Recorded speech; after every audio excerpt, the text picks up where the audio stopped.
Governo Federal, Governo do Estado do Rio de Janeiro, Secretaria de Estado de Cultura e Economia Criativa do Rio de Janeiro, através da Lei Aldir Blanc, apresentam esta temporada do Muiractã. Olá, eu sou a Ana Morim e vou acompanhar vocês nesta temporada do Muiractã.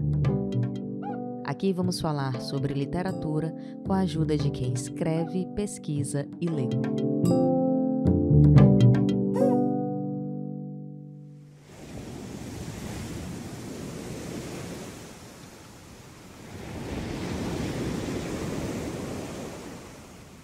A maravilhosa história do cavalo de Troia, tão viva que ilustra os memes na internet até hoje, é contada no segundo livro da Eneida, poema épico de Virgílio que vai cantar a história do povo romano.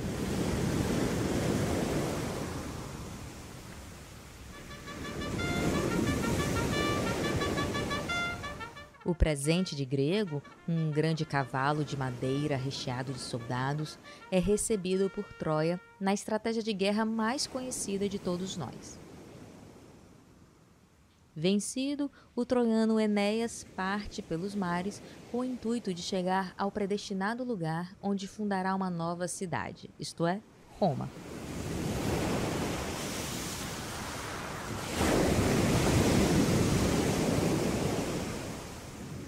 Os mares são enfrentados por Enéas, na Eneida, tal qual foram por Odisseu, também conhecido como Ulisses, na Odisseia, épico grego de Homero. O Mare Nostrum dos romanos, os mares do Mediterrâneo, são o grande palco das histórias.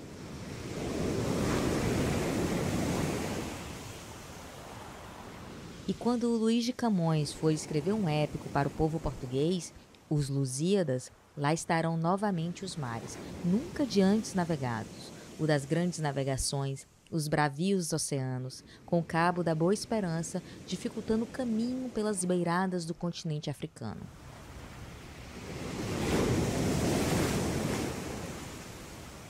Então é esta a primeira imagem que me vem à cabeça quando penso o mar na literatura.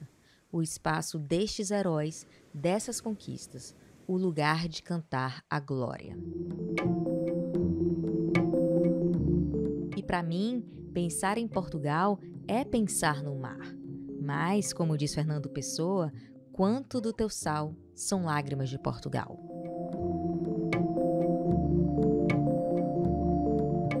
E se o poeta se pergunta se valeu a pena todo esse choro, fechará dizendo que Deus deu ao mar o perigo e o abismo, mas nele é que espelhou o céu.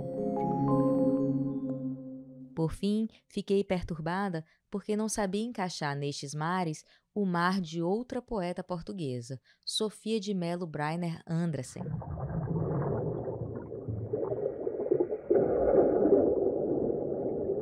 No fundo do mar há brancos pavores, onde as plantas são animais e os animais são flores, diz a poeta em Fundo do Mar. Em outro poema, Homens à beira do mar, fecha os versos assim: nenhum jardim, nenhum olhar os prende. Intactos nas paisagens onde chegam, só encontram o longe que se afasta, o apelo do silêncio que os arrasta, as aves estrangeiras que os trespassam, e o seu corpo é só um nó de frio, em busca de mais mar e mais vazio. O que houve com o mar aqui? Perguntei isso para a professora Stefânia Chiarelli, da Universidade Federal Fluminense, que dedica sua atenção a pensar exatamente isso, o mar na literatura.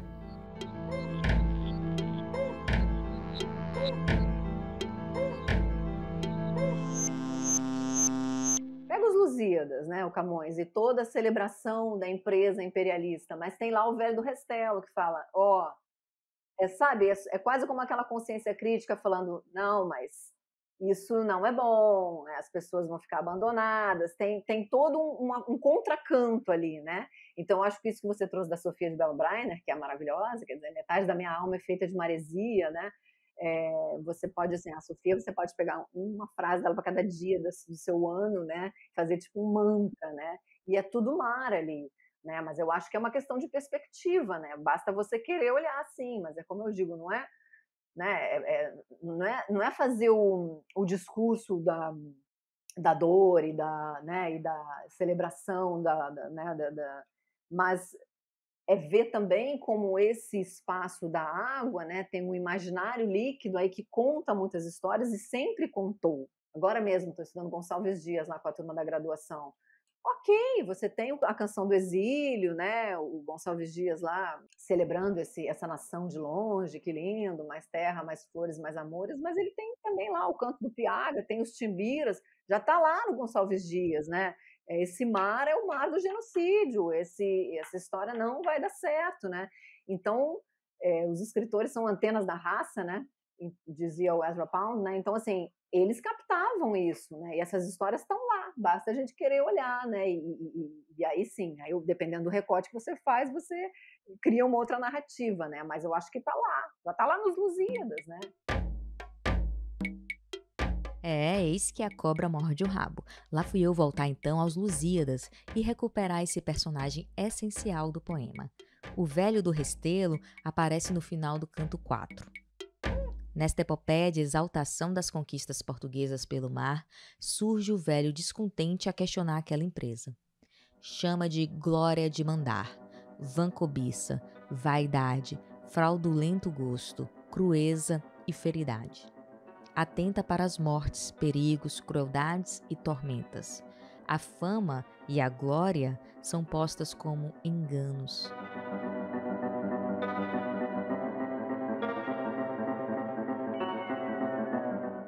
Isso que Stefânia chamou de contracanto seria exatamente esse papel de questionar quais histórias sobem no palco do mar. Uma ideia de poder cruza essas obras. Isso surge quase naturalmente nas pesquisas da professora Stefânia. Ela estudava também narrativas sobre imigrantes na literatura, especialmente na obra de Milton Atum e Samuel Ravet, e foi percebendo o mar enquanto um espaço fundamental.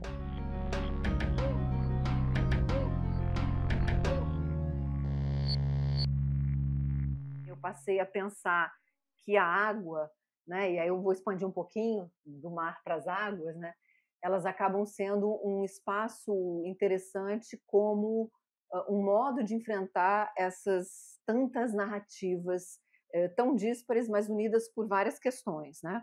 Uma delas é que a água é um espaço por onde transitam muitos desses sujeitos que eu estudava, né? Desde do imigrante clássico do século XIX, né? Mas você pode pensar, inclusive, em narrativas, né, do colonialismo, enfim, do século XVI, onde você pensa a água como um lugar, né, desse avanço, né, do império e dessa ganância, né, o mar, a água, muitas vezes é o espaço da ganância e do lucro, né, se a gente pensar nessa questão do colonialismo, né, quem vai para o mar vai muito mobilizado pela ideia ou de conquistar, ou de dominar, ou de lucrar, né? Então só isso já me pareceu assim muito instigante.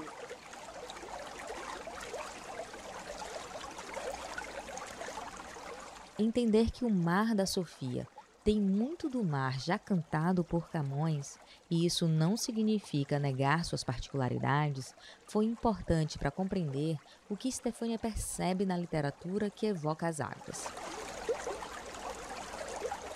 E talvez esse contínuo do que significa o mar possa até nos dizer que, apesar dos pesares, há questões sobre nós e sobre os outros que não soubemos resolver durante todo esse tempo.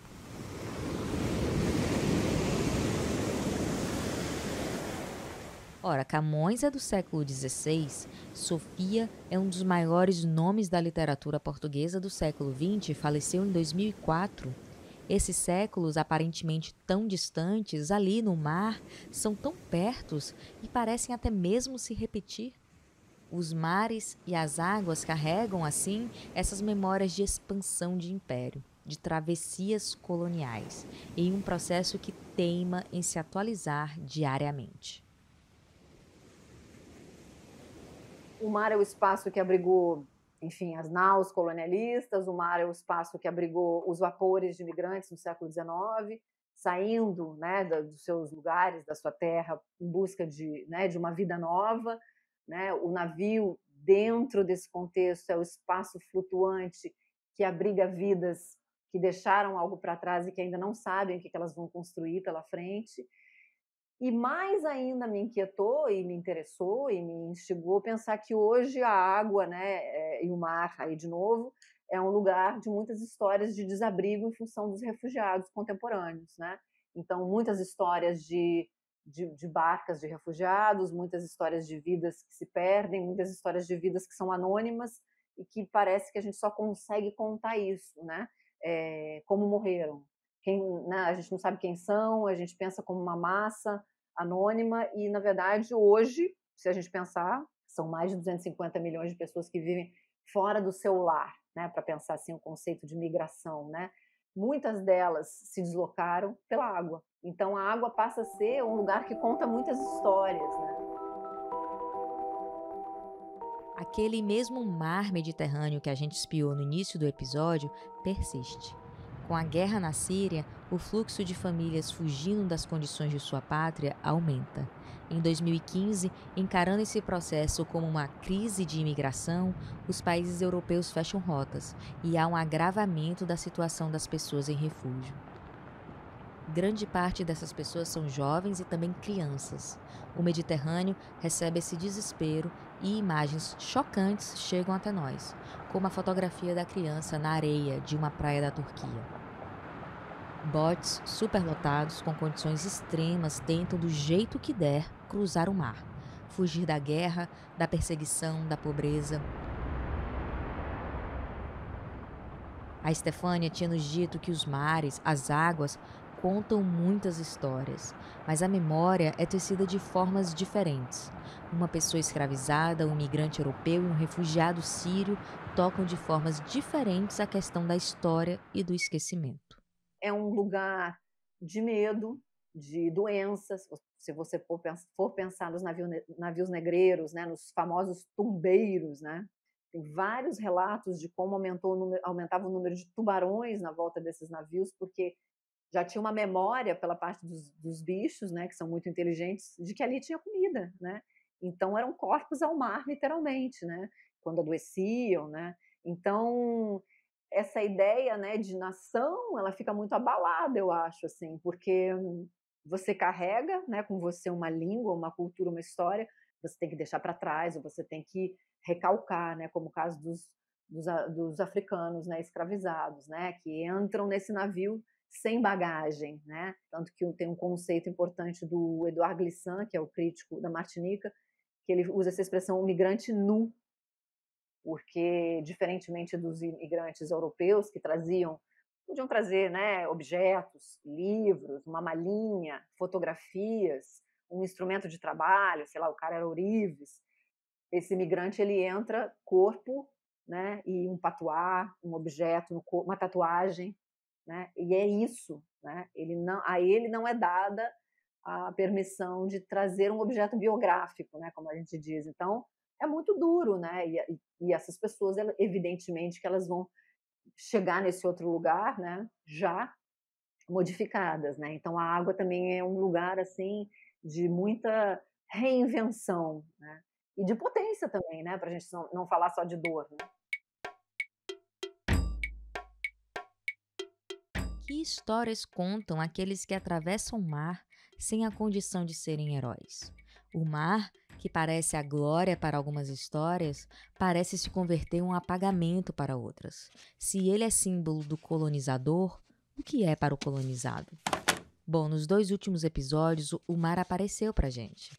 Na história de Maria Firmina dos Reis, que contamos no 2º episódio, falando sobre o romance de Úrsula, o mar figura como a rota do navio Sepultura, que carrega os corpos dos negros escravizados. No episódio anterior, o 3º dessa temporada, nós falamos sobre o indianismo, e já havíamos adiantado que há, em Iracema, a conexão do português Martim com o mar. Um contraste a ser feito com Iracema, que vem do interior do Ceará, deixando seu povo para trás. Olha a leitura que Stefânia faz da obra Lenda de Alencar.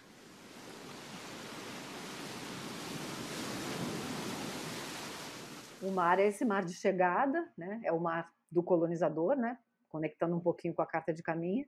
E a Iracema é essa mulher, né, essa indígena, enfim, construída dessa forma, claro, no século XIX pelo Alencar, mas dando ali muitas pistas interessantes de que, à medida que ela se afasta da tribo, que ela se afasta da terra, que ela se afasta, né, da serra azulada e caminha em direção ao mar, ela também está caminhando para a morte, né? E ela morre literalmente na praia, né? Ela é enterrada debaixo do coqueiro e ali aquele pássaro, né, a jandaia chama Iracema por um tempo, depois ele não chama mais, tanto que a última frase do romance é tudo passa sobre a terra, né? Então, é o genocídio, né? E o mar como um lugar de trânsito para o colonizador, né? O mar tinha que vai e vem, a Iracema fica, né? O pouco que ela se desloca é um deslocamento sempre se afastando, né? Se desconectando da sua origem, né? O mar, aqui, é este símbolo de extermínio para os explorados do século XIX.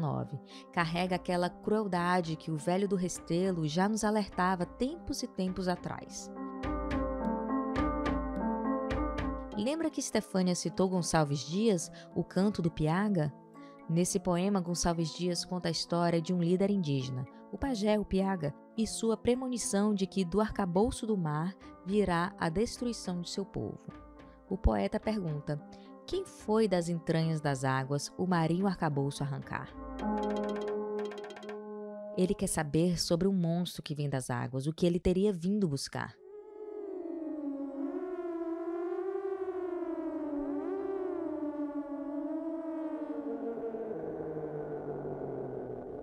Não sabeis o que um monstro procura? Não sabeis o que vem, o que quer? Vem matar vossos bravos guerreiros. Vem roubar-lhes a filha, a mulher. No século XX, o monstro marítimo continua a ressoar o papel de apagar histórias. Estefânia me conta sobre o filme O Botão de Pérola, do cineasta chileno Patrício Guzmán, que trabalha exatamente isso que já pontuamos, essa continuidade do mar de funcionar como um apagamento de histórias. No documentário de Patrício Guzmán, a relação é contada pelo mar que viu, no século XIX, o massacre aos indígenas da Patagônia e que recebeu, já na segunda metade do século XX, os corpos das pessoas assassinadas pela ditadura de Pinochet. A água foi o lugar onde eram jogados os corpos dos perseguidos políticos, né? A água é um lugar que conta histórias também de desaparecimento, né? Eu gosto muito daquele trabalho com esse documentário do Patrício Guzmán, né? O Botão de Pérola, como ele conta ali toda uma questão do desaparecimento dos indígenas, né, da Patagônia, que viviam uma relação com a água super profunda, né? Tudo era água para eles, né? E com o extermínio, com a chegada do colonizador, a língua vai embora, os indígenas morrem e a água vira esse espaço, né, de uma memória que é o extermínio, né? E essa mesma água, e o Guzmán faz essa relação, que é muito potente, no meu entendimento, né? Nessa mesma água, no Chile, etc., é encontrado, né, um botão, e ele vai fazendo uma espécie de escavação, se é que eu posso falar isso sobre a água, né? Sobre quem seria, de onde sairia esse botão, que seria, né, da roupa de alguém que foi, né, perseguido político e jogado ao mar. Né? Então ele conecta isso de um jeito que me interessa muito, porque tem uma questão que não é cronológica, mas é, né, a água para o indígena que foi exterminado, né, e a água para o perseguido político, que foi um espaço de desaparecimento. Né? O botão de uma pessoa morta pela ditadura chilena remete ao botão que teria marcado a história do indígena da região, enviado a Londres em 1830, que ficou conhecido como Jamie Button. O filme mostra essa sobreposição de personagens, de forças, de significados do mar, e isso, claro, não escapa da literatura. Há muitos romances que passam por essa questão da água, né? Eu trabalho muito com o romance da Adriana Lisboa, que é o Azul Corvo, que o nome de estudo, né, o azul corvo são as conchas azul corvo do fundo do mar, né, e a personagem, a protagonista, é uma menina que migra para os Estados Unidos, né, e tem toda uma questão ali de deslocamento e de uma polaridade entre água e deserto, né, muito bonita uma frase do romance que ela diz: eu nasci aos 2 anos de idade na praia de Copacabana, caçando tatuí e tomando picolé. Então tem um nascimento ali simbólico na praia, né, e é lindo esse romance, né. Gosto muito da Adriana Lisboa, trabalho muito com um romance da Paloma Vidal também, que é, enfim, argentina, nascida na Argentina, mas escreve, né, no Brasil, e ela tem um romance chamado Mar Azul, que é protagonizado por uma sexagenária, enfim, uma protagonista sem nome, que depois você lendo, né, você vai entendendo que ela migra da Argentina e tem toda uma relação com o mar, com a água, como um espaço de encontro de uma memória dolorosa, né, de algo que ficou para trás. Então, passa pela questão da ditadura e passa pela questão do deslocamento, né. Um outro romance que eu estou lendo também, que eu leio, que até vou começar a orientar uma dissertação agora, chama Água de Barrela, da Eliana Alves Cruz, que também traz essa questão, né, de um resgate, né, da memória da escravidão, com projeções, né, para o presente, né. Mas é lindo, porque se você pensar, a Água de Barrela é né, o método que os escravos usavam para branquear as roupas, para que os seus senhores usassem roupas impecáveis, né. Então é um método de limpeza, né, e obviamente que é uma metáfora poderosa para a gente pensar essa relação também. Então, para onde eu olho eu vejo água. Pode ser que seja uma questão minha, mas acho que não só, né.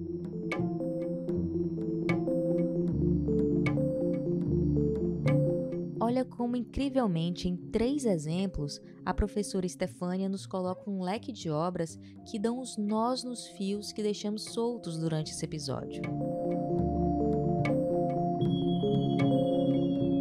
Como é rico esse processo de percorrer a literatura com essa multiplicidade de olhares, de conseguir entender nos nossos mares estas histórias de glórias e de esquecimentos, com aquele velho do Restelo sempre a nos provocar.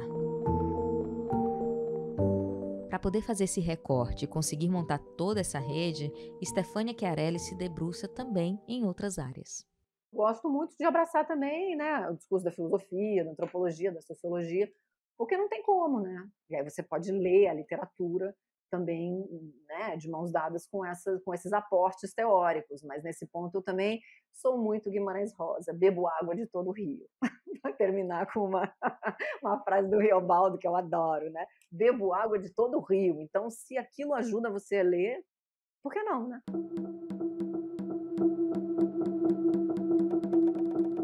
Viu como é rico olhar a literatura e outras artes por esses caminhos? Como tem coisa a ser dita, a ser proposta, a ser entendida e a ser questionada? Eu terminei de escrever esse roteiro rindo dessa coincidência. É que a Estefânia, para falar das águas, foi lá em Riobaldo, de Grande Sertão Veredas, do Guimarães Rosa. Se eu tivesse combinado com ela, não daria certo. É porque no próximo episódio, lá vamos nós, então, entender esse jogo da literatura, mas agora com os sertões. Até lá! Muiraquitã é um projeto idealizado por alunos de graduação, mestrado e doutorado em letras da Universidade Federal Fluminense.